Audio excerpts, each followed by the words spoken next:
call the meeting to order for the purpose of a public hearing on West Service Sewer District. Matt, you want to start, help us get started, or? Sure. Do you need to open it as do you have a resolution? Is a resolution required to open a public hearing? Board meeting? No, it's just a public hearing for this purpose, yeah. It's not a town board meeting yet. Sure. So, as we have discussed informally at presentations before, this district, district number 6, encompasses only commercial properties and only on the West Service Road. The total project cost is $481,000. Now, what that includes is collection system mains and not service laterals. There will be stubs constructed for each property, but only to approximately the right-of-way limits or a short stub onto the property, whichever is closer. This project piggybacks on top of a planned DOT project where they will be constructing the sewer collection system from the nearest point of connection in the village to their anticipated inspection facility on the West Service Road. This project, again, works off from that and expands upon that. This is a piece of a larger service area feasibility study done. At this time, this area has been identified as one of the higher priorities, and it also received a grant from the Department of State through the Local Government Efficiency Grant Program. The grant is $415,000, which leaves a local balance of $66,000. The area encompasses 43 equivalent dwelling units. The annual debt retirement per EDU is $138 based on bank financing. The anticipated sewer disposal fee per EDU is $410 with an operation and maintenance cost per EDU of $60 and a short-lived assets reserve of $15. The anticipated cost per EDU is $625, and I rounded those off to the nearest dollar. That is the district. It's pretty cut and dry. Each property owner will then be responsible for making their own connection to the collection main that will be on the road frontage. That's really the project in a nutshell. It's a fairly small district, but it was highly prioritized due to the commercial nature and the need to have sewer to go along with new water that's being constructed there to make it a highly developable area and service those businesses that have already developed there.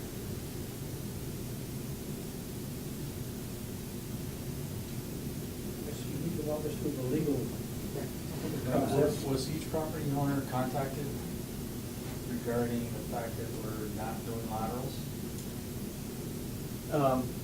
Nikki and Anthony went to as many as they could contact. I'm not sure if there were any. There were a few on vacation that we didn't catch. We stopped at every place. And a question posed to most of them was, well, the district is open. The newer news was to include the cost of the service laterals in the capital project and then finance that through the loan, or not include them in the capital project and then each of them pay for it themselves. And those that you did talk to did express their interest in just paying for it themselves rather than including it in the financing to the project. By doing that, it greatly simplifies the whole process of forming the district, because it brings it below the annual cost allowed by the state comptroller's office without seeking approval from the state comptroller. And in this case, you will not own the service laterals. Right. Which is better from a service point of view as well. I mean, the future maintenance and repair. It limits the town's responsibility in that regard. That's the only reason I asked if they've been contacted, because originally we talked about doing the laterals. And I agree with what you're saying. I think the other thing worth mentioning is the value of what DOT is investing in this, and the overall cost of the project. Was there a way for you to estimate that value? Yeah, the amount of collection main they're installing is approximately $800,000. Again, what's left only $481,000 portion of the project for the town to pick up. You're covering the vast majority of that with a local government efficiency grant that you received over 2 years ago. And that's all good to go, even though it's taken us this long to utilize the grant, you don't have any concerns about that being part of it? No, I think you have 2 years from the date the contract is signed. The contract is actually, we're still waiting for it to come back from the state. So it'll be a 2-year clock from that. Okay. And if for some reason that didn't come through, an approval process for the district would be a problem. And we'd have to go back and restructure it or something. So Yeah. the approval is dependent on $415,000 being received through this grant and the balance, $66,000 change being financed. And we estimated 4%, which I think the town will easily get. So some of the numbers may be better. Correct. And also, the numbers can also, that was estimated a 15-year amortization. You know, the lifespan of this will be longer than that, so the town would be okay, or would be in an okay position if we decided to turn around and say, okay, financing came in a little higher or whatever, and we now want to finance it for 20 years, amortize it for 20. But the way the number now, when you indicated debt service of 138, it's based on a 15-year amortization of that $66,000 at 4%. So that number, I think, hopefully and likely will be better. I like the 15 years as far as getting it over with. Yeah, one of us might be still alive then. And Matt's only or the other comment, and maybe you mentioned it, Matt, but I think everybody here in the town board knows, another big advantage up here is there's a lot of ledge, and this is a really, I mean, that's why I think it was a high priority to get it up there in terms of these commercial business needs. It is a good project, and one that's very affordable based on what DOT's investing. Is the DOT part going by other people who will be jumping onto this? Yes. So are they paying these EDUs too, even though they're not really part of the construction phase that the town is doing? They're gonna turn that over to us, right? Correct. The town, DOT is going to pay to install it, and they're going to turn over the ownership to the town. Right, so you're crossing by people who are getting this whether by their place, whether the town was doing this or not, because the DOT was gonna do it. But they would be able to hook up to the sewer. Right, If so, the town hadn't gotten involved, the DOT wouldn't let them hook up, Correct. so so they're gonna be paying, they're part of the, the entire cost. The yeah. cost. They're part of the district, correct. Correct.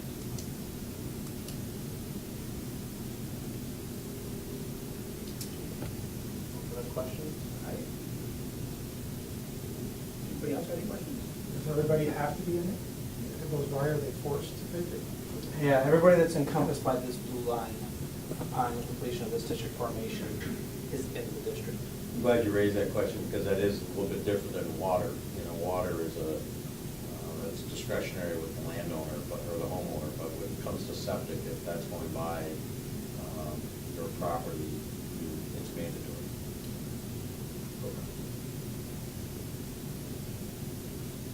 Even though people have paid for have their own septic lines, they gotta pay again. Pay to have a lateral installed in this particular instance, sure. And they're part of the district. Right. Does that sound fair? Well, but for most of the, well, in this case too, there's no property owners that are residential properties. I Yeah, this is understand. It's all 100% commercial. That's different. Well, that's Well, different. and for most commercial properties, it's a huge bonus Absolutely. in terms of having commercial sewer. Especially in an area where the geography is not that conducive for on-site systems. Some of these systems for, a place that has, 40, 50 employees, they could end up spending $250,000 on a septic system adequate for that many employees and in these poor of subsurface conditions. Well, I must have missed something, because I think Steve had asked prior, did you go to the individuals tell them no. That was whether we were going to be installing the laterals or not as part of the project. With the water project, we installed the laterals as part of it. With this, we're not, just because it brings the overall cost down. Yeah, there's not much advantage in this case. I mean, whatever we add to the 481 will add to the loan. So they're paying for it either way. They're paying for it either through a loan, and paying interest on it, and having had to pay prevailing wages for the installation of it, or they pay directly out of pocket to whatever contractor they can find themselves who doesn't have to pay prevailing wages, and then they don't have to pay interest on a loan either. For a lot of these businesses, multi-million-dollar businesses, a $3,000 or $4,000 service lateral, why finance it over 15 years? You know, they would just soon pay it, not pay interest on it, and not have to pay prevailing wages to install it. That was the interest businesses expressively talked to. And the financing, as far as the portion that's not financed, is much different than the water project that was Right. approved. which is- Yeah, the water project has a 0% loan. So in that case, it made more sense for the water district to be paying for those laterals if people wanted them. In this case, it made more sense to let each property owner handle their own. The other information we received from property owners was the monthly testing that's required over a certain number of employees. I can't remember the number, I think it's 10, is it 20? Is it 20? And I think it's, is it ATEC that requires it, or the health department? It'd be health department. Yeah. Yeah, most businesses that we've talked to, whether they be a trucking business or a packaging business, want to be in the trucking or the packaging business, not the sewer business. So they really let that off their hands.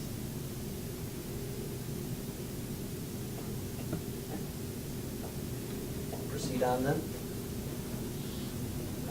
Any of this action has to be taken in a public session? Oh, yes, at our public meeting that you have next. Yes. So you can close out the public hearing, or for matter of public record, I can be talking about the two resolutions that I will give you to be considered at your public meeting, starting at 7, or at your next, regular scheduled meeting or a special meeting. There are two resolutions. One is just an environmental determinations resolution. All of this was seriously looked at and heavily looked at in connection with in 2014, when you were undertaking or considering doing both water and sewer. The sewer district financing never went through, but the environmental review was conducted at that time to see whether or not there were significant environmental impacts. At this point in time, based on the reduced size, and at that time it was a full environmental review, assessment review. At this time, based on the significant reduction in the size of the project, it's really considered, instead of a type 1 requiring full environmental assessment review, it's an unlisted action, which means you still need to consider the environmental impacts and make a determination that there is no significant adverse environmental impact. So I have a resolution to that effect. That you obviously carefully consider the environmental impacts, and certainly with a sewer district, it's positive. There's not a negative here. It's a good thing for the environment, other than and I think it had been identified a couple of years ago, there's a temporary disturbance as far as installing the lines, and there's noise and that kind of thing in connection with the construction.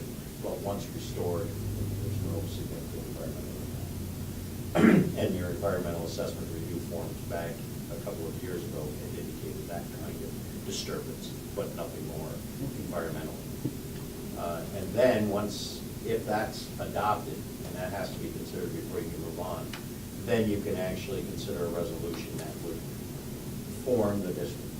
It references the fact that you have the map plan and report that was prepared by Vernier Carr. And they have language in the statute that says competent engineer, so I did put that in the statute, or in the resolution. Anyway, that they prepared this map plan and report. It was accepted back in July, or your July 12th meeting. And actually, they had revised it because the prior map plan and report that had been submitted and filed with the town clerk. And the reason it's filed is so it's available for inspection by any member of the public that wants to come and look this through and understand the project for themselves. But it was revised after the first meeting of the board and a public hearing, I think that was held back in the end of June, June 30th. It was revised to remove the laterals. And so they filed a new map plan report with the new numbers and the new financing. And that was revised as of July 11th. You had your meeting July 12th and set the public hearing for this evening. So the resolution talks about the fact that there was this map plan report last revised July 11th, and then you're going forward to form the district and authorizing, expecting the expenditure to be the $481,255, and that it will be paid for by this bond, $415, which Matt has discussed, and the balance to be financed with a 4%, a loan not to exceed 4%, and amortized repayment over 15 years. And based on that, you come up with a number of 625, which is less than the the comptroller's number for annual expenditures for sewer services in calendar year 2016. So it doesn't require the full extensive review by the state comptroller's office. If you adopt it, it is subject to permissive referendum, and it says that in the resolution. And within 10 days of tonight, if you were to adopt it tonight or whenever you do adopt it, within 10 days of its adoption, the town clerk, as mentioned in the resolution, will need to publish a notice that the town board has acted on this and has formed the district. And anyone in that district has 30 days from the date of its adoption to file a petition asking for a referendum.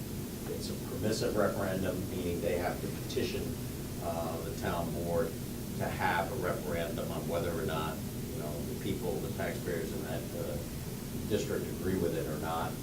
And after that 30-day period expires, if no petition is filed, the clerk will file a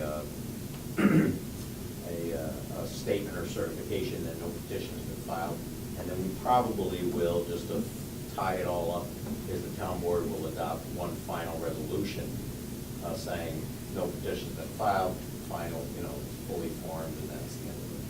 I don't think it's required because I have language in the resolution, if you adopt it tonight or whenever you do forming it, that says, if no petition is filed upon the town clerk's certification, this becomes the final resolution for it.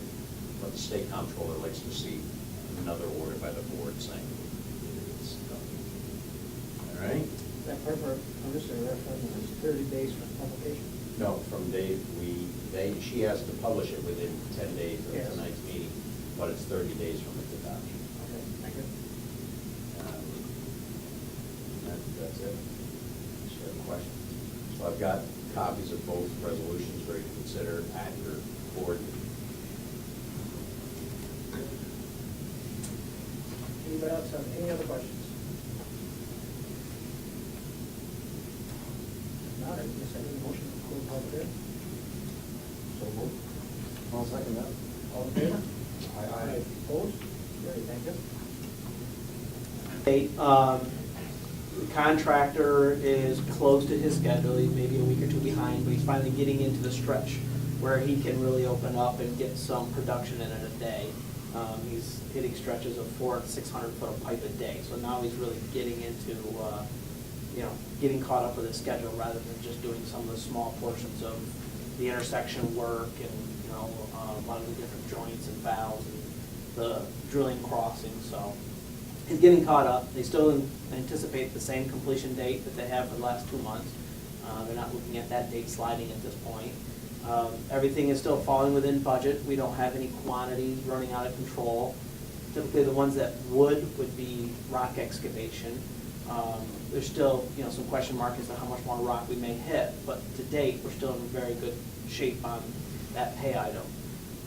We're getting some better coordination between the contractor and the village's water operator. There were some issues in the first month or two with the contractor not necessarily communicating as well, perhaps as the village would have hoped, but I think a lot of that is behind us. Generally speaking, things are running pretty well on the pipeline contract. Contract 2 with the tanks, at this point is on hold. We can't fill the tanks until we have the high lift pumps and the pressure reducing valves installed. Pressure reducing valves are part of the pipeline project, but the high lift pumps are part of the water treatment plant. That is going out to bid. We have a bid opening scheduled for your next board meeting on September 13th. There's going to be a contractor walkthrough on August 30th to give them a chance to go look at the existing water plant so they can become familiar with that and the modifications that are planned for that plant. Once we have that, we can finally fill in a hard figure for that line in the project budget, which will then determine what our contingency is remaining on the project. We had some alternate bid in the pipeline project for you to consider should there be contingency monies available. So hopefully after next month, we'll have a better sense of how many of those you may be able to award and have that additional work done on the project. We've also awarded, at your last meeting, the contract for the meters and the miscellaneous parts. And that's underway. So you have pay applications being presented to you tonight for contract 1 for the pipeline and contract 6 for the meters and parts, which I think you all were emailed previously and have had a chance to review. We reviewed those. The math checks on all of them, the quantity checks on all of them. The village has confirmed all the parts that are being applied for under contract 6. So we have good assurance that those are all in place and have been received. That's really it on the water. I mean, we're really just cranking through the construction process, and to date, things are running pretty well, schedule-wise and budget-wise. Are the directional drills all done? There's one left on West Service Road. That is the last one. And they still need to have some of the rock excavation done. They're waiting to excavate more areas for pipe to really narrow down where all the rock is that they're going to have to excavate. So when they bring their blaster in, you can just have one mobilization and hit all the various sites throughout the entire project area. When do you think you're going to start doing the laterals? They are planning to start Thursday. And they're going to coordinate again with Mike Joliker. He's been the point of contact representing the town and village to interact with our inspector and with the contractor. Can I understand why they're not completing the Prospect Hill area where it comes up the backside of the tank? That's a dangerous, that's a dangerous spot, and they started that first thing, and it's still sitting there. Can you guys push them a little bit, or you know that? I think they moved back today, actually. And they're also, so their plans going forward for the foreseeable future is they're going to continue with 2 mainline crews. They're starting the 1 service lateral crew this week, and then they're going to start a restoration crew to follow behind them to start, topsoiling, seeding, cleaning things up as they go, with just 2 subcontractors left to complete work on the rock excavation and the last directional drill. And what they've done cleanup-wise looks good from what I've seen. It's just that spot, Prospect Hill, is really dangerous. Thank you. If there's no questions on water, I want to switch gears to salt. And again, as I said, unfortunately, there's no action to be taken in my eyes, in my opinion. We opened bids last week. The number fits our budget. However, the contractor did not bid what was specified. They took it upon themselves to price something else. What that is exactly, I don't know. The only thing I know for sure is that they did not provide you a price for what was specified. I've had 2 conversations with the owners of the company that bid it, and neither of them can tell me exactly what it is they bid. They've referred me to their subcontractor, and this is all in regard to the concrete walls. We specified precast concrete walls, and we did so for several reasons for the project. One is that, based on the building code, any permanent structure has to have foundations that provide frost protection, which which means you need to go at least 5 feet deep or to bedrock, which is a significant cost for a building of this size, 72 by 200. With the precast segmented walls that we had specified, it can be classified under the building code as a temporary structure. Temporary structures do not require frost protection. I'm comfortable with that as the engineer, and that these wall units, if there is any frost action, can move differentially from one another. They're tied with a cable that runs through them all. So they do have the ability to move slightly differentially if there is a frost issue. Second, if the walls are cast in place, again, it makes them permanent, you will also have to have special inspections. And if you recall, for the 2 water tanks we constructed, the concrete installation there resulted in a cost of $25,000 in special inspections per the building code. Again, a cost we can avoid by going with precast units. So those are all the reasons we did precast. However, the contractor chose to bid cast in place. However, they haven't been able to describe to me exactly what it is they're proposing for cast in place. So I am not comfortable recommending to you that you award this contract, because quite honestly, I don't know what you're buying at this point. You only have one bid. Just the one bid. We had 2 bids, 2 bidders. You had 2 bidders.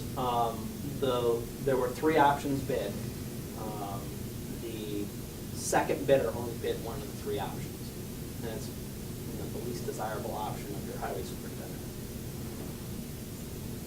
And I've heard, not firsthand, but I've heard that contractor was proposing to use cast in place concrete as well. That is true, he told me that himself.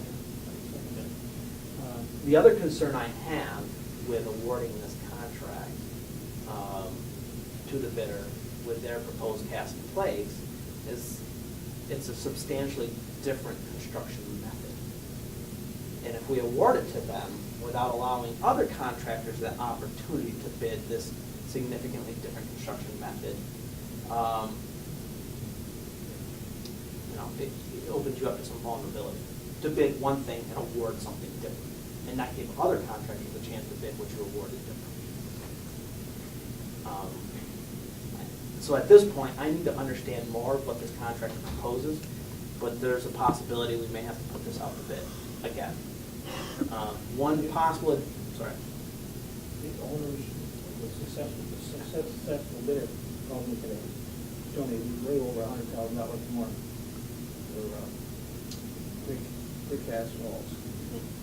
And that puts us way out of range on budget-wise. Well, if we put this out to bid again with a completion date of next year, Alan won't have his building for this winter, but he hasn't had it for any of the winters he's ever had salt and sand. The advantage would be that you would give more contractors the opportunity to bid this without such a tight schedule. I mean, we opened bids in August with a completion date of October of a $500,000 building. So it was a pretty tight time constraint, and I think the amount of bidders you received is representative of that constraint. Most contractors, I'm sure, have their schedules booked to the end of this year that are capable of doing a $500,000 building. So perhaps pushing it out to next spring would allow some more competition, some more contractors. We had a couple plan holders that never submitted bids, Look Brothers being one, and perhaps they couldn't see in their schedule where they could do this building in just 2 months. I don't know that for Should sure. we put it up to bid both ways, either the precast walls or in place?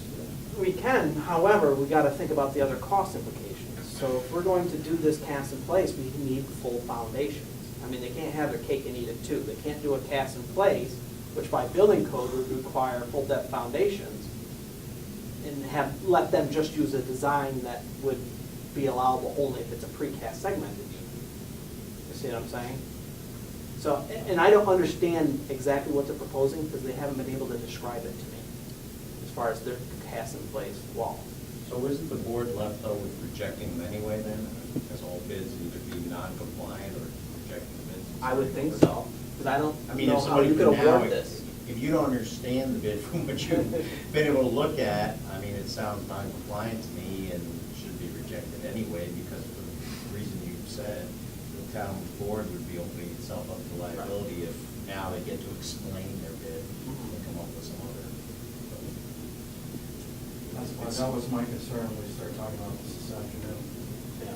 It's just that I don't, why do we even go out for bid on such a tight schedule? Well, Alan was still hoping to have it by this fall. By delaying this and not accepting any bids we currently have for next year, we at risk for losing the grant. We're looking into that to verify that. I don't believe so. But I want to verify that before we. How do you anticipate additional costs by waiting another season? I'll probably put the same package back out, and provide other contractors the opportunity to bid this. I mean, I can look at the cast in place, but we looked at it before. And if you do it right and to code, it becomes cost preventative. What is the full foundation description? What does it mean? It means it'd have to have footings at least 5 foot deep or to bedrock. Are we on that? It varies from a foot to 3 foot to bedrock up there. It's just kind of disappointing that we won't be getting one this year. That's very disappointing. We expected it. We started late winter, early spring, thinking about this, getting the site ready. Now that the bids have been opened, I think all the local contractors, everybody else that might bid on it, new contractors, we already know what the other ones are doing. So are you assuming that this guy doesn't understand that he would have to provide full foundation in order to do the pouring? The owner clearly doesn't understand that. They're depending on a subcontractor, and I don't know the competency of that subcontractor. I haven't worked with them before.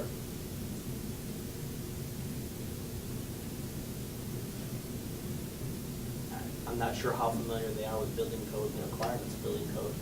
The lady told And me. I totally agree with Bill that we can't award this contract for something that's being bid incorrectly. We just can't do it. Right. But is there a way to try it one more time this season? But I do also agree with you that somebody like, I shouldn't use their name, but Buck Brothers, they would be all over this if they had the ability to put that in their schedule. I'm just concerned that we're gonna anticipate a certain percentage of increase in cost by waiting another season. And how do we accommodate for that within the overall dollars that we have to work with? Something's gonna have to give. So we're that close right now to what we have budgeted for this. We're gonna have to anticipate whatever that inflationary thing is that we always talk about, because that's, it's a product of the environment. Yeah. Being critical of you, I'm just saying, that's the nature of the beast.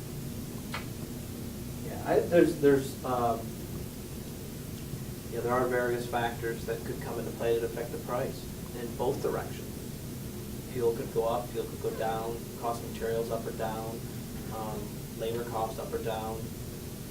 Not many things do go down, most things tend to go up. However, we may get in a more competitive bidding environment where contractors have more schedule or more time, aren't planning to work 10-hour days or Saturdays with overtime, which, jacks up the cost. So the contractor may have included having to work Saturdays in order to meet this schedule. Right. They wouldn't have to pay for that otherwise. I know nothing about the construction of this building, but if they're not going into the ground, is there a reason why it would have to be completed before frost or anything? That was just Alan's desire to get his salt sand in it. So he wouldn't have to move it twice. Wouldn't have to haul it, wait for the building to get built, and then start pushing it into the building. That way, when it's delivered at the start of winter, he can just have it delivered in the finished building. Well, I guess what I'm thinking of is if the grant for any reason is a problem, I mean, and rebidding it, allowing construction up to December 31st, understanding that problems with other things, but it was completed before year end, because then you get to a point where contractors, as you've indicated, may be ending a lot of their projects, and be looking for something to become more competitive before you get into all your inflationary things, I guess, that bother Steve. Familiar with, but. Yeah, I mean, I mean, there's I mean, if it could be constructed in winter, other than that problem, at least you then have it in place in the future. That's true. Even if it's not physically usable, at least it would be, Yeah, and if we put it back out to bid the way it is, with installation to occur in the spring,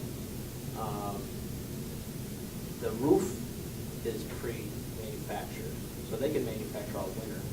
If we stick with the precast wall segments, they're pre-manufactured, they can pre-manufacture those throughout the fall and the winter. And then your general contractor can be here in the spring to place it. You know, again, affording a little more time, lock in the pricing now, over the next couple months to prevent, waiting till spring. The sooner the contractors can line up their work for next year, the better. And they're more competitive as they start to fill their schedule for the next year. And as their schedule starts to fill, their prices start to rise. They're like, we get it, we don't, we don't. We've already got some work. So probably we get this out, in the next month or so again. And we'll be able to lock in a contractor at a more competitive price. Should we bid it out with both options? Good. But again, I'll have to look at the cast in place. That means I've got to do two designs. I've got to design a cast in place and all the rebar and foundations that are necessary for that, and I've got to design the precast one I already did. So I've got double the time into it. The lady that spoke to me today, she said that board walls in place about 400 feet per foot, and precast walls are way over $600. Depends if you're doing cast in place walls correctly or not. Okay, what else? I mean, if you put an F-350 diesel truck out to bid, and you get three, and you go to your low bidder, and you find out it's an F-150 gas, and he says, well, it's still a truck, it's cheaper. Yeah, but it's not what we specified.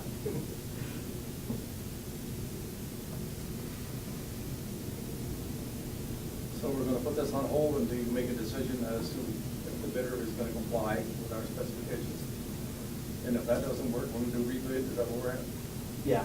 Okay. I'd like to be able to come back to, definitely by your next board meeting, maybe send you email correspondences as a group prior to then, to let you know what I learned from talking with this bidder. And, be able to provide you what I would recommend going forward, and leave it up to you as to how you prefer to move forward. Is Al up to date? Have you informed Al? Yeah, Alan and I talked to you about it. As long as he knows he's the one we're building it for, so. So it's gonna take another month. Probably, before we can decide how to proceed forward. Got a non-compliant bid.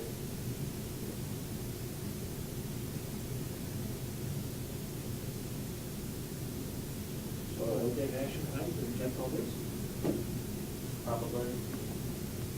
Yeah, that's good, unless he thinks that somehow they can salvage whatever this confusion is. Yeah, I mean, again, it's, when the dealer provides you the F-150, you take that one. You didn't give the other two dealers the option of giving you an F-150 I price. agree with that, if it's that non-compliant, clearly non-compliant, then I agree.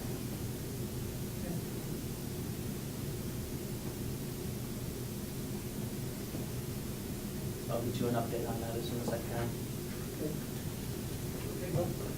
We're gonna get my packet about 10 minutes before the regular meeting. There you go. You're gonna leave, Matt? Are you leaving? I think so. Okay, well, I know our brother's here to talk about something, and talking with Mr. Hurdick this afternoon, or this morning, he kind of indicated that what you say is the way he's gonna vote, so if you're not here, I don't know. Well, you said, Are you quoting me based on a casual conversation? that we well, had? you kind of indicated, I'll go right on camera and say Okay. that's not appropriate.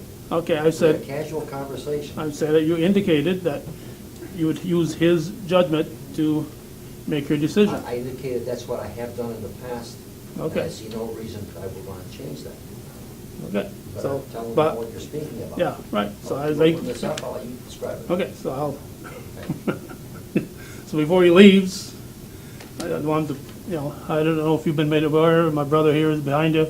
He's got a 25-foot right away on the Castine Road that goes to a piece of property that's over 1,200 feet. All he has is a right-of-way, he can't build on it, but he's being charged the EDU. And he doesn't think that's proper, and I'll let him explain that, but, you know, if other people are gonna decide based on your thoughts, I think you ought to hear your thoughts, you know. So, We sold the farmland to Minor Institute, Gary? 2013. Why don't you wait until we actually have the meeting start? Because, Well, he said he was leaving.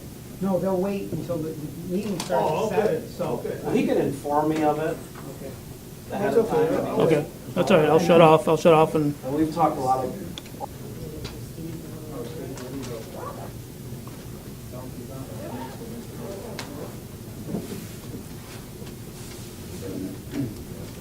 We're calling the meeting to order.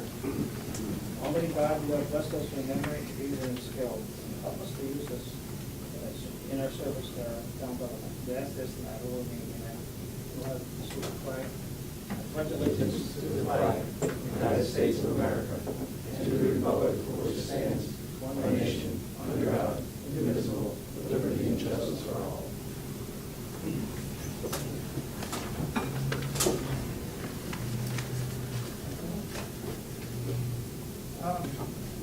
Welcome, everybody.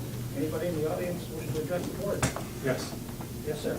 I represent the zoning board, and I think we need the board's permission to hire the attorney to write the zoning law for the solar farms and Commercial, am I correct? commercial.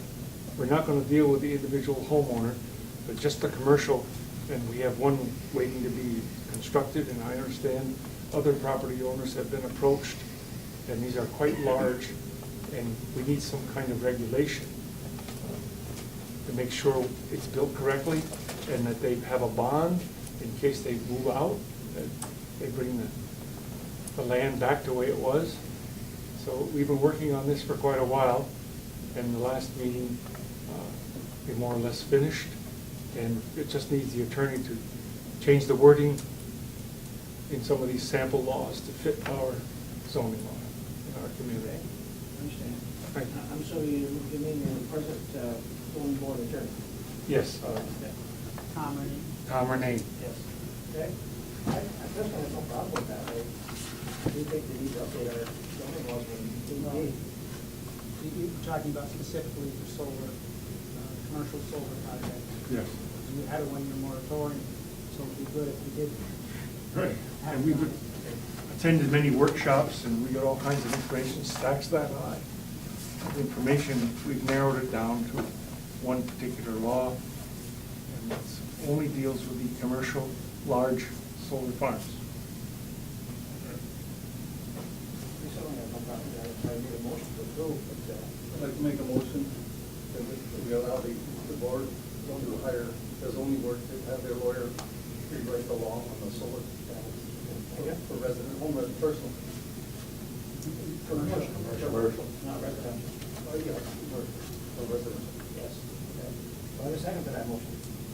I'll second it. Thank you. All in favor? Aye. Opposed? So that's carried. So you need, Bruce? Thank you, gentlemen, that's all we need. Thank you, Bruce. It may take up to a year to get it done.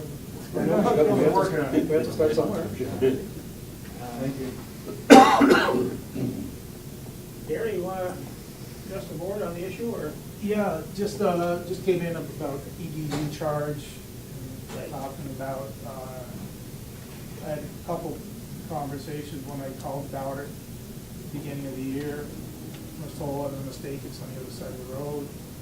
And then I got a call back, it was because, you know, it could also run on the southern side of the dump road, the Castine Road. And I informed people that miners own the property, we didn't own it anymore. And that's the last I heard. And I got a bill in the mail, I figured it's just another mistake. And got another one with a charge of interest, and so. Late charge. Pardon me? A late charge, I believe. Yeah, but on the last conversation I had, it would belong to minors, and I knew nothing about it, never had any other contact, didn't know anything about it, so I just figured, oh, well, it must be a mistake or whatever. So we got another one with an interest charge, and I still didn't know what it was about until my brother Sam told me it was because when we sold the land to minors, Tim said you had to have a 25-foot road, right away, so it was on that 25 feet where the gas pipeline comes through. So that's when I realized what it was for, because I had no contact or information about it for sure. So we just came to discuss it. I'm pretty sure the minor farm is in the district. Pardon me? The minor institute, they're in that district. Yeah, but I'll let you know that we sold the land to it, and you asked me like 3 times what I sure I sold it. And I said, yeah, we sold it. And so when we got done with the conversation, and I remember saying, well, I don't think minors will pay because it's an institute. I said, I don't know. I have no idea. Do you have the list of who's in that district? That, yes, that and the 25-foot right-of-way he's talking about is still in the existing landfill district, which is now part of the consolidated water district. So the minor farm that, you know, they were on the corner of Castine and Ridge Road, they are paying a huge charge. Yes, now there's 2 separate parcels, the 40.1 and 40.4. Okay. So in fact, there's Gary's 25-foot right-of-way. Is it a right-of-way or actual ownership? I believe that it was a right-of-way, but I think I own it. I think we own it. Okay. That we had to own it, or they had to give it to us. I think Tim said they had to give us a right-of-way through. Yeah. He owns land in the back, but he's got 25 feet to go back to that piece of land. To get a quarter of a mile to a wetland, which miners did not want. It was part of the whole land property. They didn't want it because it was all wet. They couldn't do anything with it. It's not even a prime acre on it because it's a swampy area. Okay. So, First of all, I didn't realize you were charging a full EDU on it, because most vacant land, if I'm correct, Anthony, chime in here, most vacant properties were charged a half EDU, am I That's correct? correct. So you probably should have never been charged a full EDU, you should have never been charged more than a half, am I correct? Yes. Yep, Now, that was a mistake. now the issue is whether you should be charged at all, am I Yeah. correct? So, well, I mean, for 25 feet, I mean, you can't even, and you know what? I told miners to use it. They have corn planted closer than 25 feet. I said, why let it, you know, it's farmland. I'd rather have you use it. So they use as much as they can right up to the fence. Well, Mike, when this land was subdivided, if he didn't get a full acre, why would the planning board approve that lot? Because you have to have at least an acre land. Right, the 25-foot was the minimum required to access the lot in the back, which created the whole lot. Yeah, but wouldn't he still, even though we created that lot in the back, he would, the planning, the subdivision regulation says you have to have at least an acre land. There's 12.9 acres left that miners didn't take. Right. And it hooks onto the main farm that Calvin owns, that our parents had. The 25-foot strip and the chunk in the back are one parcel, so it exceeds the 1 acre minimum. Okay, well, I thought Gary said that there wasn't even an acre back there. No, I don't guess. I don't think, well, I. Saying it's not a I buildable mean, acre. I said there's not a prime acre, Oh, okay. because it's all swampy, so it's not even taxed as a prime acre, it was all swamp wetland. So I guess the question at hand is where the district boundary is where the 25-foot starts to widen to the larger piece in the back. So it's only the 25-foot width and 1,000-foot length that's within the district. It's a vacant, classified as unbuildable parcel within the district. Which is being used by, part of it, by miners, as they have corn planted there, as far as we can go. that's personal agreement between you. Yeah, that's exactly. The only precedence that I see for you, and I think it's important, and I've emphasized this before, is be consistent with the application of your water use ordinance, especially the EDU part of it. And the only precedence you have for this with an unbuildable vacant parcel was a reduction to 0.1 EDUs for that parcel. I do remember that issue. We have a small parcel, I'll see, I don't know what it looks like, that's not large enough to build on? Correct. And when I say unbuildable, unbuildable by code. Yes. If someone owns 100 acres and all 100 of it's swamp, and they say, well, look, it's all unbuildable, that's different. than- Originally, they were charged half a DU, I believe, for that vacant property. We reduced it to 0.1. The precedent that we're talking Yes. about. Yes. I don't know where to go with this.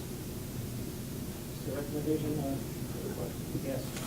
Mike Pedro, if the owner of a piece of property, 25 feet long, in the area that described, came to with a building permit, I want to put up a garage there, would that comply with, On the 25 foot? right, that, at the beginning of that 25 I foot? know, but it goes back to 12 acres. It wouldn't comply without getting extensive variances from the zoning board, because there are side yard setbacks, generally of 10 feet each side. So it's, you would regard it as So you basically could build a on 5 foot in the non-buildable- center. A non-buildable parcel. Practically, yes, it's non-buildable. Well, plus you got the gas pipeline is there. And the Well, gas yeah. pipeline is there also. Yeah. That's where the pipeline comes through, on that, right there. So the gas pipeline runs on this. Yes. The pipeline must have an easement over that property, so you definitely could not build over the gas line. So because the pipeline, gas pipeline couldn't go. Right. That's like in addition to, plus the gas pipeline being there.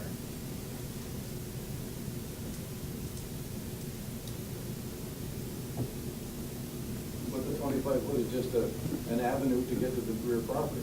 Correct. Yes. So if you wanted to build a house on the back property, you could. There's no prime acre, and who would want to build a property in a swamp? That's outside the water district, It's too. not even in a water district. The original plume, and I was there when Dan Steenberg was doing the original test back in the early 80s. And that original plume was 500 feet from there. And this property he's talking about is almost 1,300 feet from the road, not from the landfill, but from the road. So you probably had another 50 to 75 feet if you went back to where their 500 feet is measured from.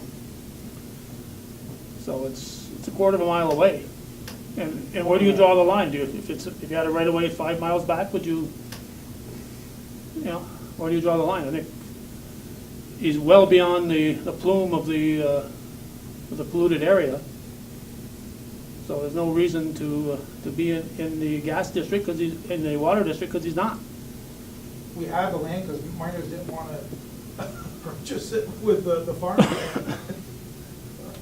That's the other right away on the ridge road there, we're paying an EDU on. The town? Good question. Yeah, we do. The town. We got a right away on the ridge road, that we're paying an EDU on, aren't we, the town? Yeah, the town is even- Yeah, for that one little piece of right away we got going to the back. Yeah, it's the same situation. Well, you should have protested.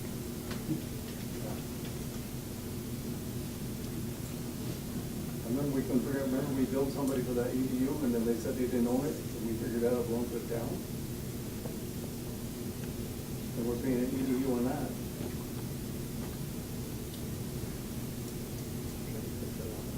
Is the entire parcel in the district? You know? I believe so. I don't really know.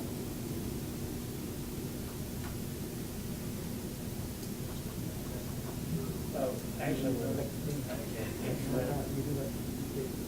if we already had a house at the 1,000 foot in, if we had a house under the terms of this contract within water law, we would have to put the water in all the way back there to him.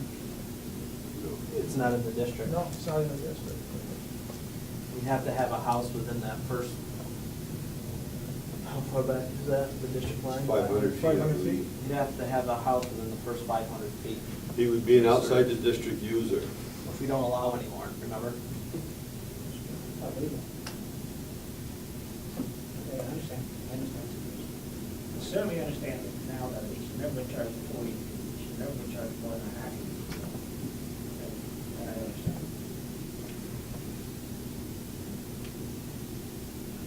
Am I correct there, Anthony Bible? Yes. Okay. And there's a place that charged .1. There is, a lot, it might be in the village, it's very close to the rail line. It's in a town. It's in the town. Pardon? It's in the town. Okay. It's gotta be. Okay. Yeah.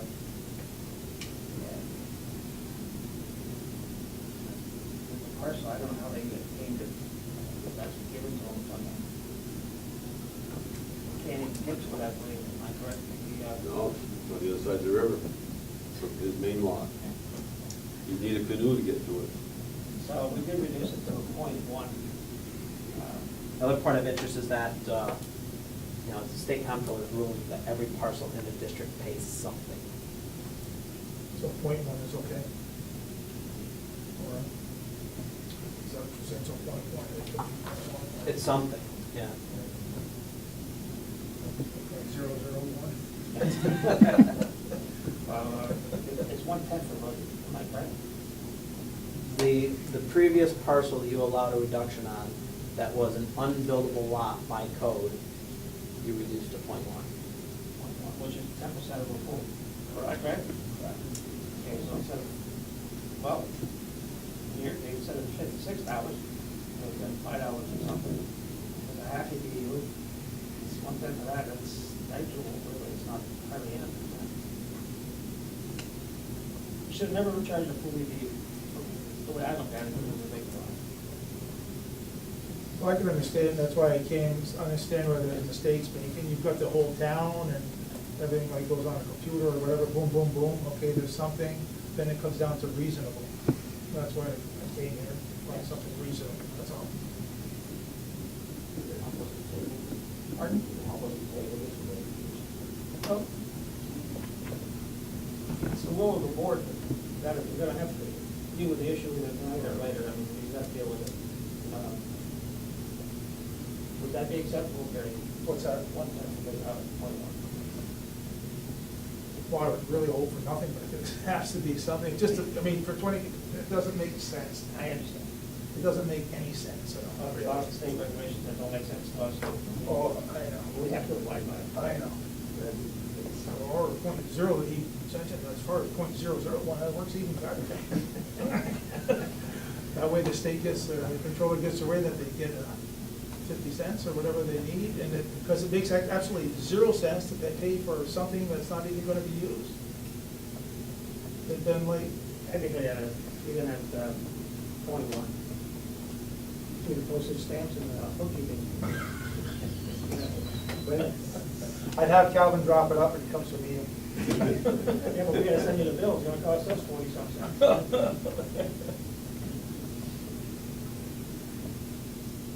Send it electronically. Saves a lot. Any thoughts from any board members on this?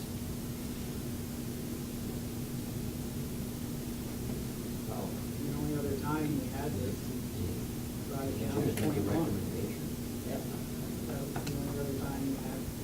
That was a vacant lot that they said was unbuildable lot, they couldn't build it. This is probably the same type of scenario. It's not even a lot, what's there is I just. understand. Basically, that's what they said too. Less than a tenth of an acre, if I remember right, Mickey, wasn't it? It was less than a tenth of an acre.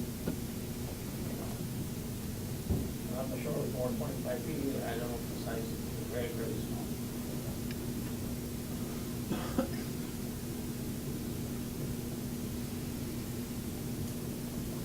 What's your recommendation, Matt? My recommendation is to be consistent.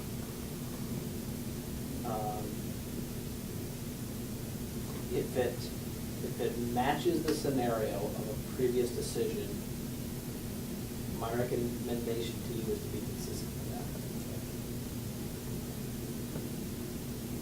The scenario that was described earlier, piece of property is right between the village and the town. Is that comparable to this, or is that? It's comparable in regard to that it's unbuildable for legal reasons.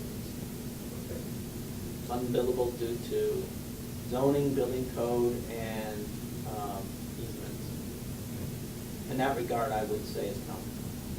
Again, I have a different feeling about if someone came to you and said, I've got 10 acres of swampland, it's not buildable. Well, anything's buildable unless you're legally prohibited. But that's not the case. And this, the portion of the parcel in question is the parcel that's unbuildable for legal reasons.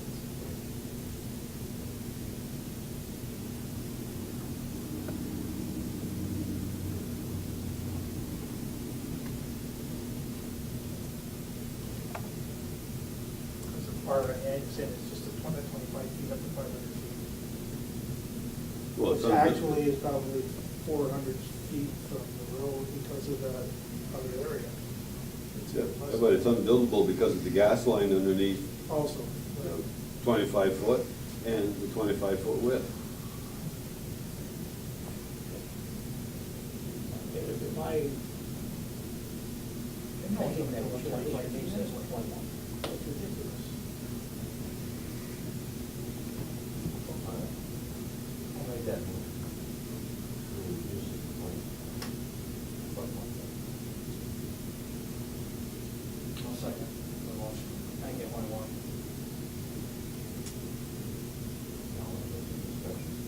Yeah, when is this gonna happen? No, it's just, we're constantly dealing with this, and it's not, We already set a precedent. Well, you established a cutoff at a previous board meeting. Yeah, we did. Of no more retroactive adjustments except for the clerical errors. So I would say, It still has to pay his old bills.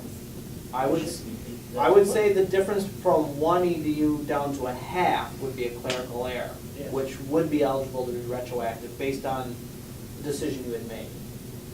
From 0.5 to 1.1 is not a clerical error, and therefore, based on what you decided previously, would not be eligible for retroactive, it would be from this point forward. Just clarifying, that's the decision you made. The first two payments, you should not have been charged a full EDU, you should have been charged a half. Correct, I would classify that as a Am I clerical correct, you error. haven't paid anything yet, Gary? No, because I didn't know I had to, because when we talked the last time, we mentioned that miners owned it, so I thought it was a mistake when it came in the mail. Understand. Okay. So as far as the fine, I would hope that would be kind of You should have overlooked. never been charged for a full EDU to start with. You should have been charged for a half EDU, which we're probably gonna have to collect for at least the first two payments. And give them credit, and I credit, we never paid it. But from then on out, 1.1. You understand where I'm coming at, Gary? You understand what I'm? Yeah. Okay, Nathan. Okay. I do have a motion, and I have a second. Is there any other questions from the council? The motion now needs to include the adjustment for the clerical error from 1 to a half. Yes. For the first two bills. Yes. And then going forward, it's 21. Can I change, well, what was your motion?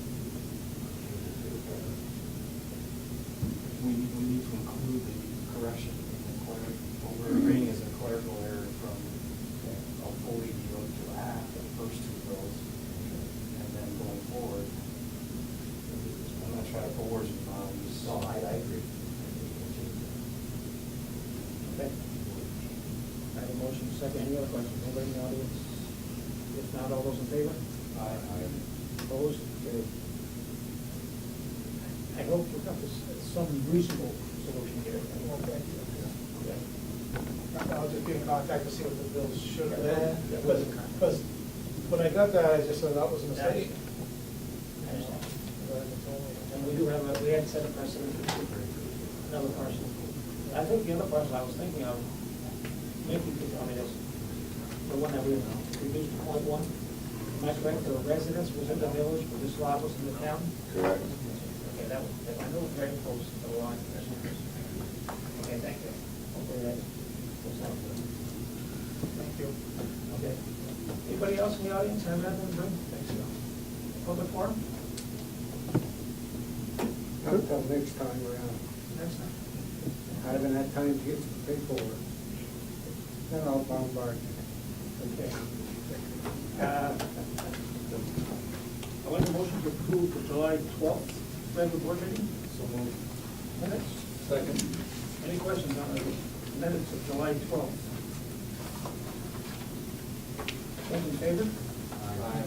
Opposed? It's carried.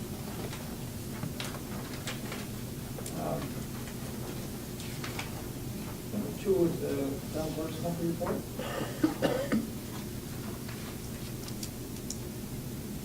Building permits. Lot going on, we approved the town clerk's monthly report. Busy every day, Second. right out straight. Well, there was one huge one there too. Have a motion, second to that? Yeah. All those in favor? Aye. Opposed, carried. Thank you. Just for your information, you have your zoning board of appeals minutes from their meeting on July 21st. And you also have your planning board minutes. Read those over when you get a chance. Your dog patrol officer's report for June, which we received in July. You got another report? You got another one? I did, I have it in there. Yeah, there was two. There was two of them. One for June was too late. On the desk, when you came in, I came in, on the desk. That is for July's. Okay.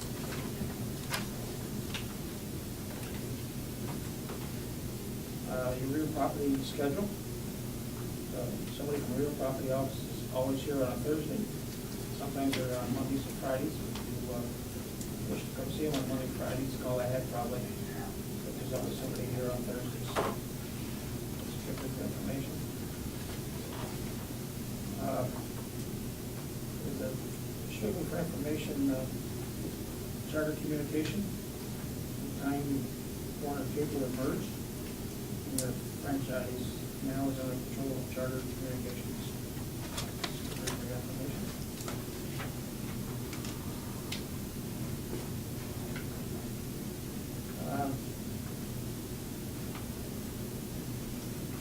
New York State, I don't know, Steve, you know anything about this one at all? Yeah, it's very complicated. What the Public Service Commission is doing is evaluating how many numbers are actually being used in the 518 area code. Yes. And then we're going to try to adjust where certain, the next 3 numbers are called an exchange code, where some of those are located or redistributed. And I noticed the informational session in this area was last Wednesday. Yeah, 3 people showed up, 2 of them were from our company. Okay. Should be information. I don't know if they're gonna come up with a new area code. No, it's reorganization of existing, that's what I understand. Okay.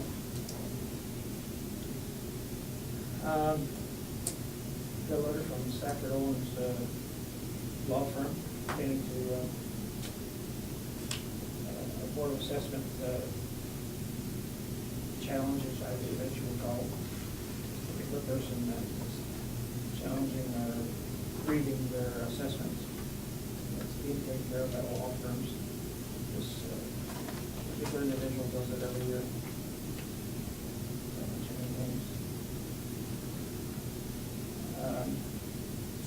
Perma is in the building today. Just to update us on some of the things they can do for us as far as safety training, their availability to do that. There will be some safety training in the county. All towns and villages are being invited to, more than likely in Plattsburgh, although I did offer them this room if they needed it or wanted it. Information.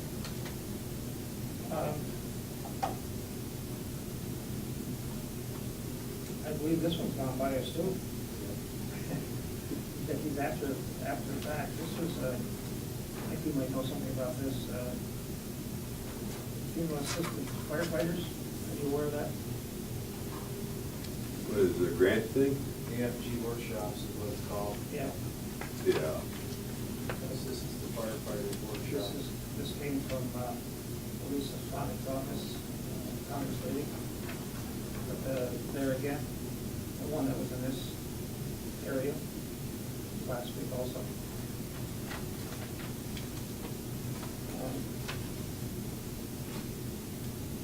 A thing for the National Fire Protection Association membership requirement. Do you, remember that maybe? The NFPA? Yes. No. The NFPA, they want $1,000 a year for a set of books that I use 3 times a year.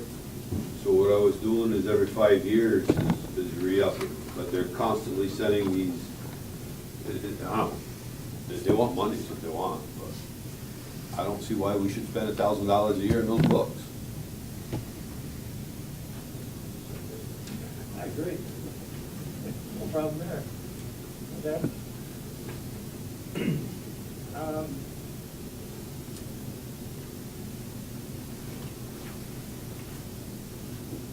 The next one, think differently. This is something different. This came out of County of Dutchess. It's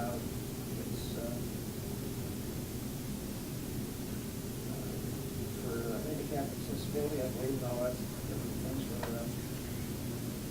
our town offices, buildings across the state. Okay. And actually, we got a second page, they're looking for us to support this by adopting a resolution. Okay.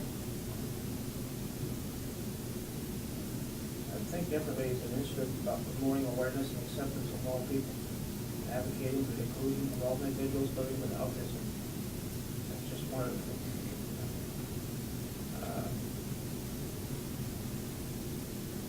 Approximately 19% of all Americans have some type of disability or special needs. I have no problem supporting that. I have no reason not to, let's put it that way.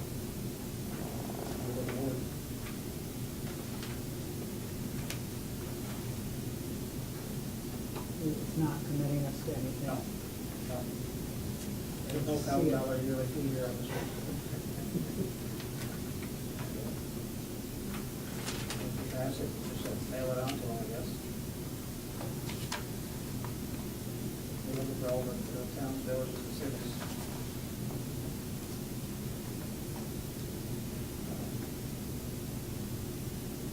I'll make a motion to approve the resolution calling on the town of Champlain residents and business owners to adopt the Think Differently initiative to assist individuals with special needs and their families. It's pretty straightforward, just ask for their support.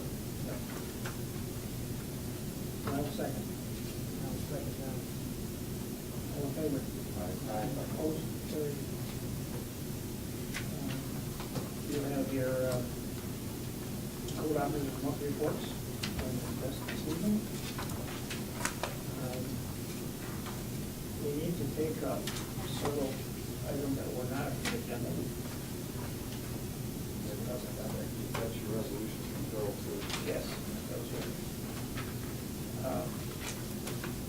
We'll do those next time, we'll need to two from Bill. Okay.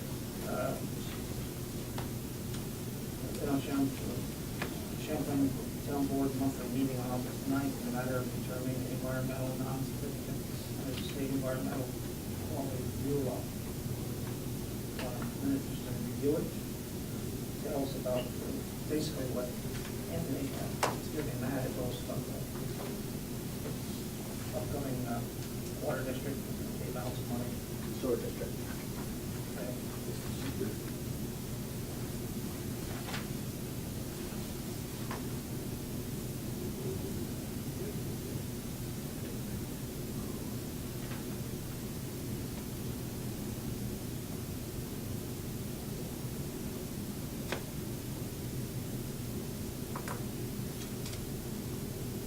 The project is expected to be financed in the amount of $481,255 with a combination of grant money of $415,000 and a balance loan of $66,250. With an interest payment no more than 4%. 15 years, I think it said. I make a motion, we approve this resolution. We don't have a number on it, so. Okay. It's up to you. Do I have a second? And that's to do a negative declaration of environmental impact on secret. Did I have a second on that? I don't. Thank you. We should have a roll call vote on this. John? Aye. Brian? Aye. Clark? Aye. Steve? Aye. So,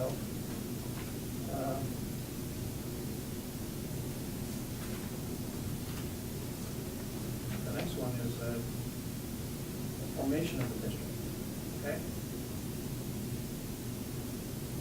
Bill, explain that to us, maybe it's out of the English here. He approved the 30-day permissive referendum, am I correct? Yeah, district formation by permissive referendum. Yep, as discussed in the public hearing earlier today. Hope you can get in there. He's smaller. It was outlined in the public hearing.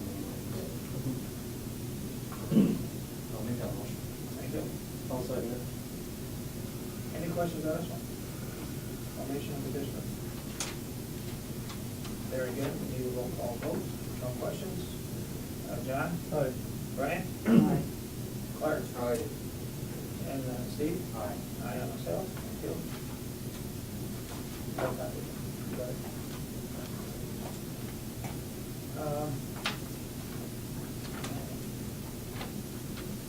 We need to, we opened the bids a week or so ago on the salt sheds. I believe it's a recommendation of our engineers as well as our town attorney not to accept any of the bids. I need a motion to use the salt shed festival of the board. I'll go ahead and I'll make that motion, because I don't think they will go a little bit along with the specifications of Okay. the. What you gotta do, you gotta have to rewrite that. That'll just rebid it with a completion date of next year and get more bidders this time. Hopefully. Hopefully get more bidders. But as of tonight, original advice was not to accept the bid if it conformed to the specs that were put out. We don't really have a lot of choice, I don't think. I think we've been treading on some unfamiliar ground, we approve the bid that meet specs. I hope when we rebid this, that we get somebody that can read the specs. So obviously, the people who bid it, obviously can't read the specs. They can't or they want to. Either way. Anyway, there's no way we can accept the bids. Is that a motion? That is a motion. Thank you. I made a motion. I'll second it. It's all right, just. Motion by Steve, second by John. Reject all bids on the salt shed. All in favor? Aye. Opposed? Carried.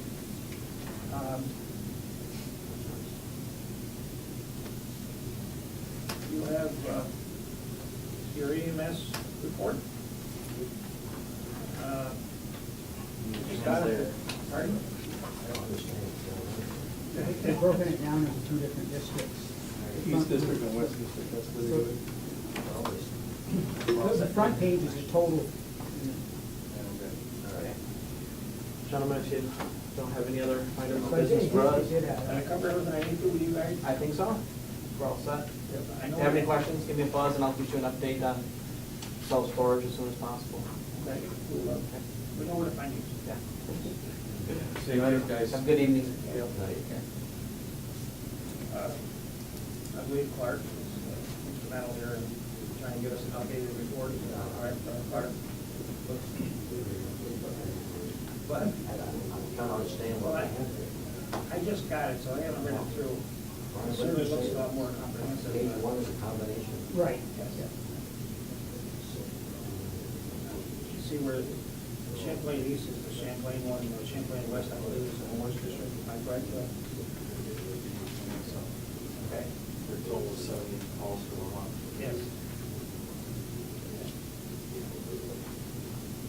So that's strictly for information, I will be studying that. I think once we get a couple months like this, we will digest it a little bit better. Yeah. I know Corey said he Corey this morning. Yeah. Came to the house, groundbreaking ceremony.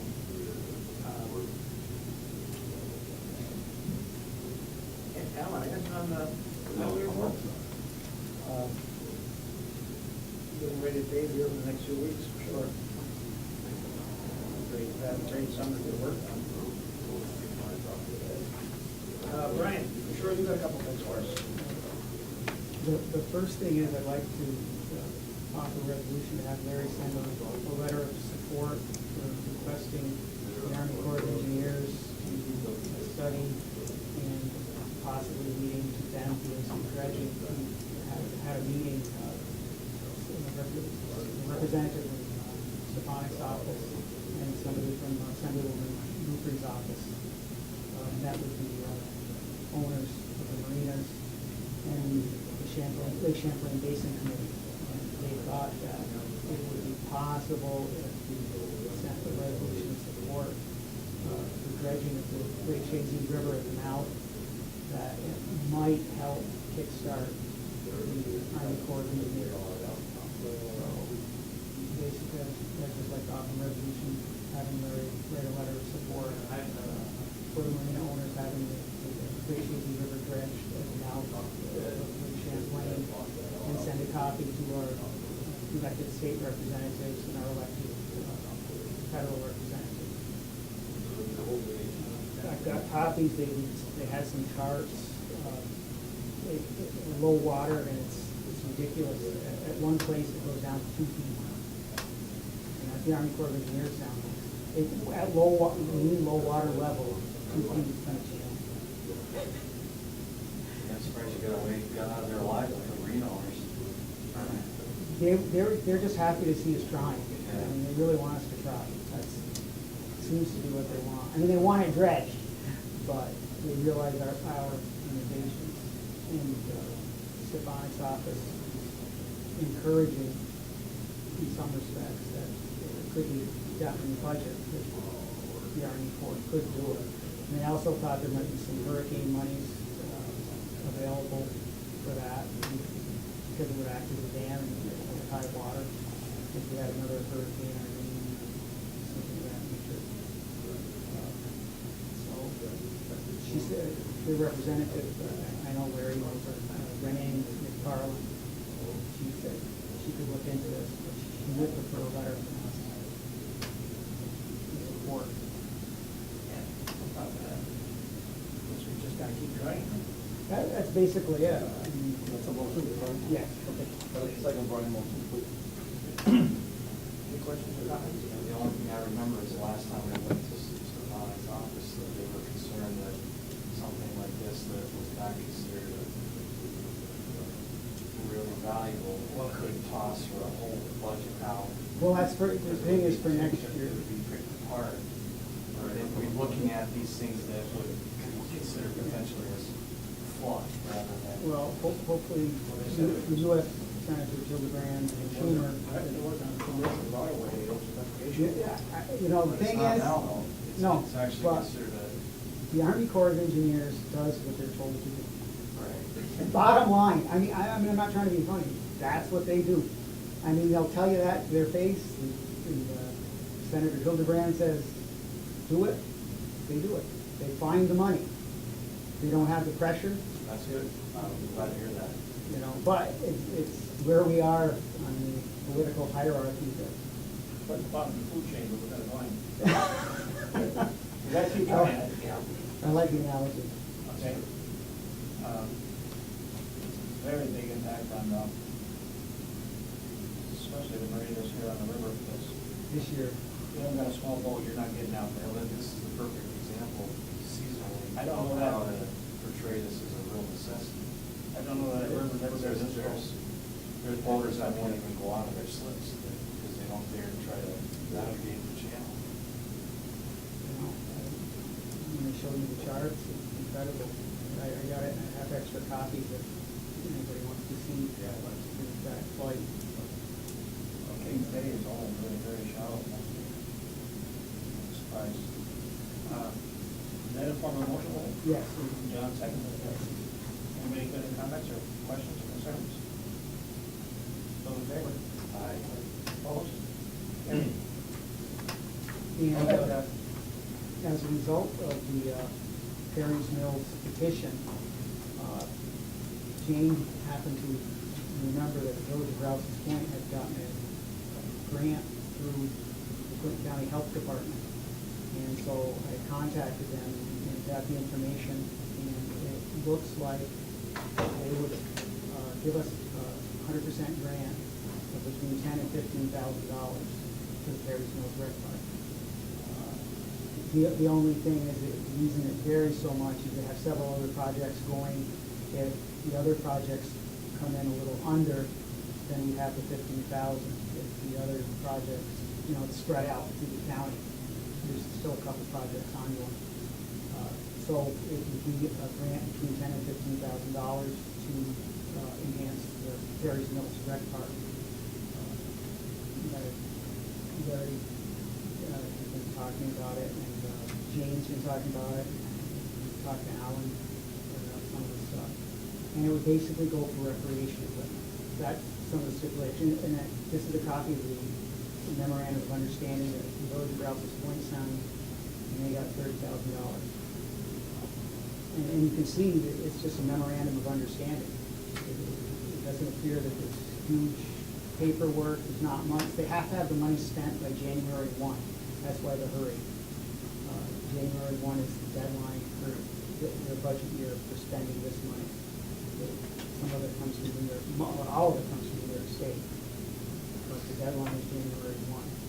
So I just basically like to offer a resolution that Larry sign a memorandum of understanding with the county health department with specific equipment that we hope to purchase, teeter-totters, slides, jungle gym, that kind of stuff. And that's what all they'll fund.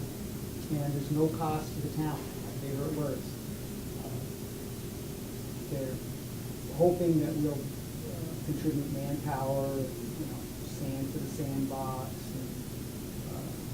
and the community, the Perry's Mills Rec Park Committee would paint the backboards and keep fundraising for painting the basketball court, soccer, football, or baseball, softball, and those kind of things are fun.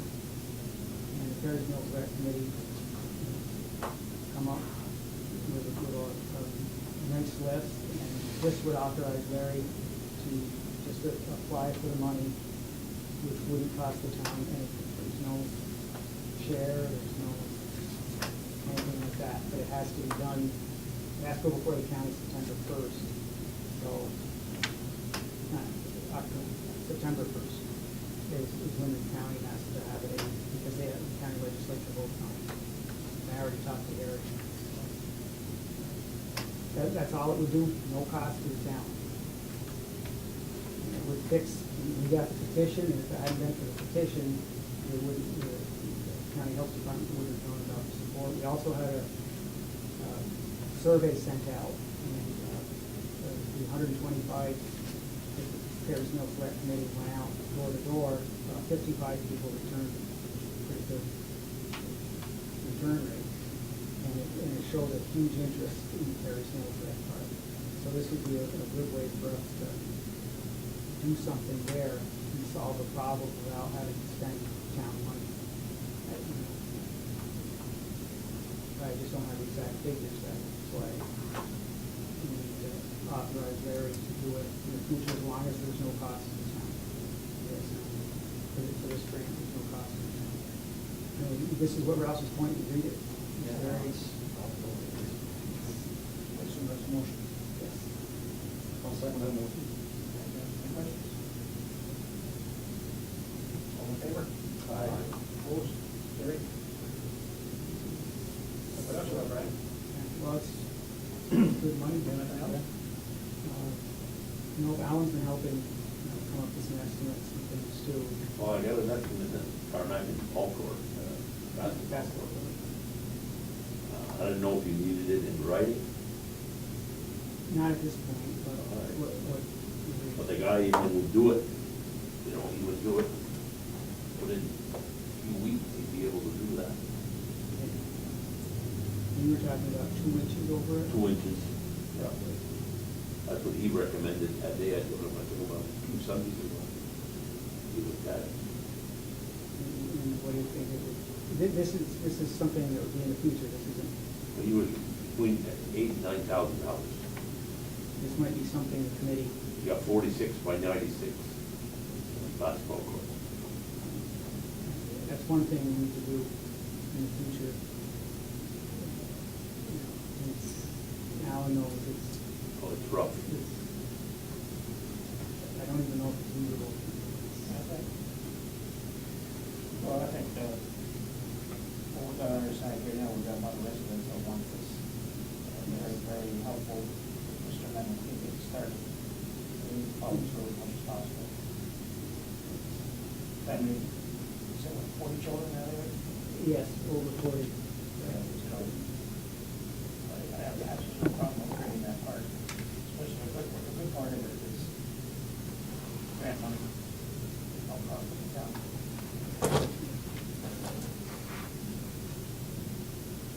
We voted on that, right now.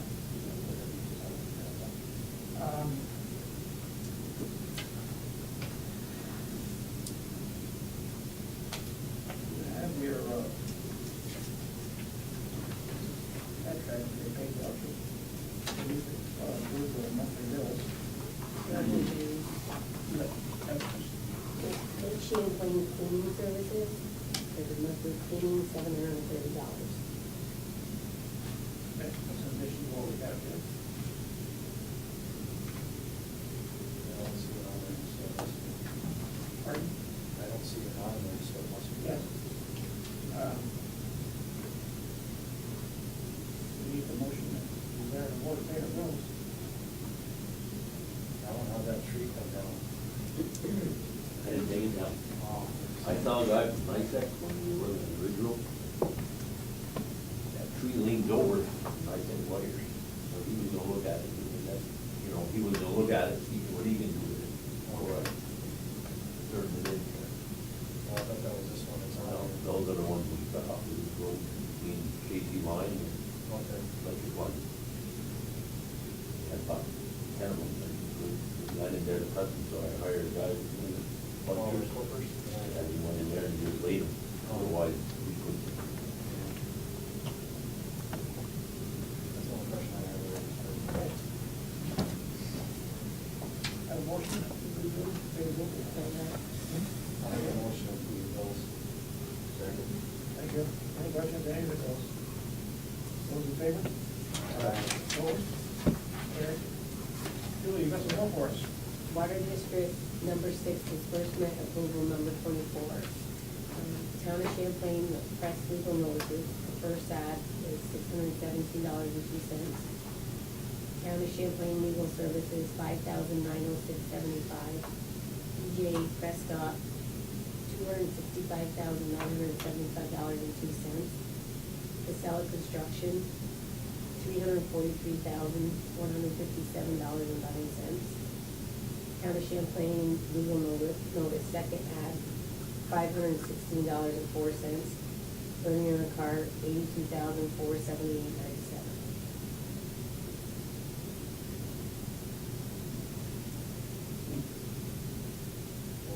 Well, one of the good news that we got tonight, we are within budget. Yeah. Okay. I think that is good news as far as the project, we're not over budget yet. Yeah, we're doing well. This was, What number was that, Julie? So I can make a motion. Approval number 24. Motion to approve approval number 24. I'll second that. okay. All in favor? Aye. Opposed? Carried.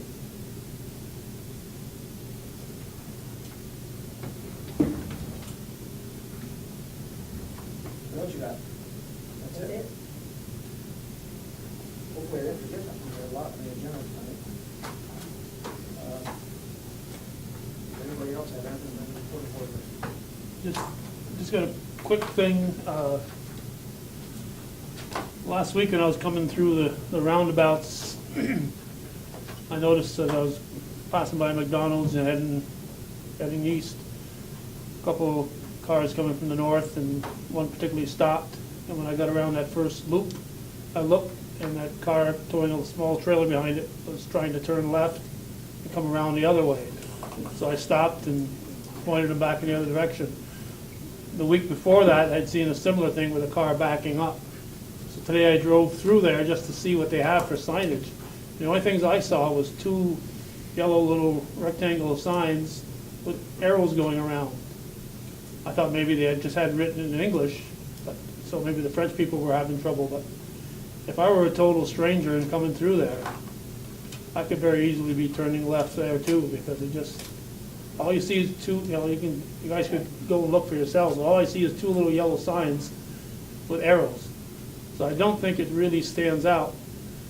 So I know you're reluctant to tell the state how to run their business, but I think it's a safety thing for our area. We're not reluctant to mention something, Bill. but we Yeah, can't tell and, them. and also that guardrail, they never put in the guardrail by Valero, Yes. and there's quite a drop there.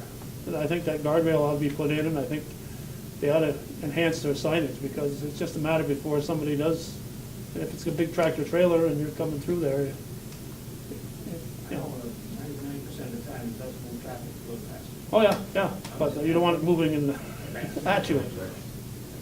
But, yeah, Common sense usually tells you to keep right. yeah, but like I said, as you approach there, and if you're not familiar with the area, all I saw that I could see, and maybe I missed something, but I understand. is two little Yes, I yellow see. signs with arrows in them. So it's very easy. I looked at, I got up there this afternoon just because I wanted to check it out. And I've turned the wrong way in Montreal before, so I can understand. Don't retrench. Okay. So I just think if the town could say something to the DOT, it'd probably be a good safety thing for it. Might save somebody's life. Do we have an address we can send them, just a letter saying that we notify citizens or 6 foot, 6 foot? I'm sure we got an address to send it somewhere. Well, we can do that, we don't have to Holly or somebody at the, well, that's county. Where's that state? Oh, there's a state DOT. That's state. Yeah. And sometimes they don't do anything until they're allergic to it. Until somebody gets hurt, then they, yeah. Yeah. Anybody else have anything before the board? I need a motion. I saw move. Second,